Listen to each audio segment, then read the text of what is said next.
Why are we so scared of things that aren't even there? It's not the monster you see that terrifies you. It's the one you don't.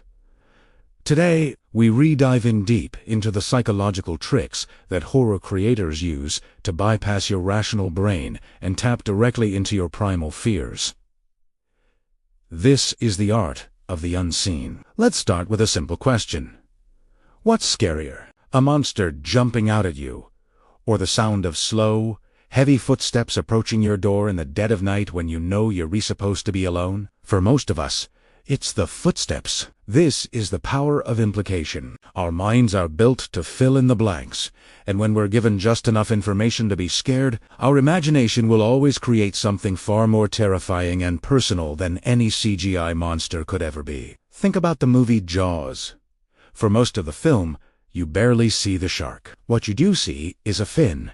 You see barrels being pulled under. You hear that iconic, dread-inducing music. Your brain does the rest of the work, picturing a creature of immense size and power lurking just beneath the surface. The director, Steven Spielberg, knew that the idea of the shark was far scarier than the shark itself. This principle is why so many classic horror films rely on shadows, closed doors, and things just out of frame. They're not just saving on the special effects budget. They're weaponizing your own mind against you. Now, let's talk about something that feels off.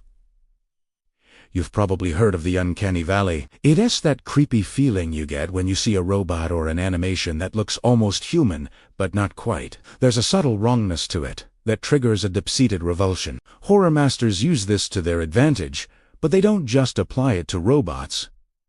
They apply it to everything. Think about a children's nursery rhyme.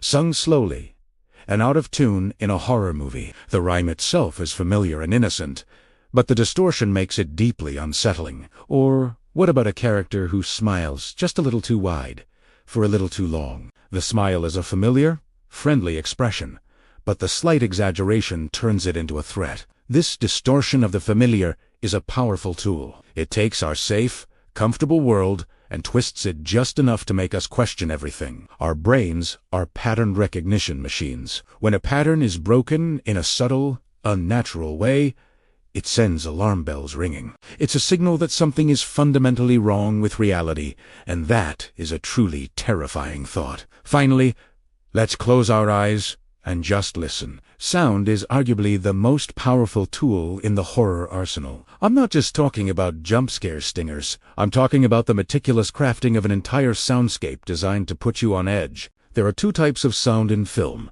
diegetic and non-diegetic. Sound is part of the world of the movie, like footsteps, a door creaking, or dialogue. Non-diegetic sound is outside the world, like the musical score. Horror uses both to create a pervasive sense of wrongness. For diegetic sound, a director might insert a sound that doesn't belong, like the faint sound of a baby crying in an abandoned, empty building. Your brain immediately asks, why is that sound here? It shouldn't be. This creates a logical and emotional dissonance that is incredibly unnerving. But where it gets really clever is the use of non-diegetic sound, or even the absence of it.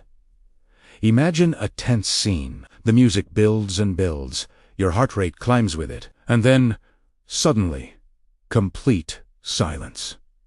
That silence is deafening. It's unnatural. You expect a climax, a release of tension, but you get nothing. The void is more unsettling than any loud noise could be. Sometimes, composers will use low-frequency sounds, called infrasound, that are below the range of normal human hearing. You can't consciously hear them, but you can feel them. They create a physical sensation of anxiety, dread, and even nausea, without you even knowing why you're feeling that way. It's a subliminal attack on your senses. So, from the monster you never see, to the smile that's just a bit too wide, to the sound you can't even hear but can feel in your bones.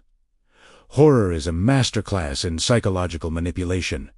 It's not about what's on the screen. It's about the terrifying worlds it builds inside your own head. The greatest horror stories don't just show you a monster. They make you believe the monster is right there in the room with you, just beyond the light. What movie moment perfectly used these tricks to scare you? Let me know in the comments below. And if you enjoyed this look into the psychology of fear, make sure to like, subscribe, and hit that notification bell so you don't miss our next deep dive. Thanks for watching.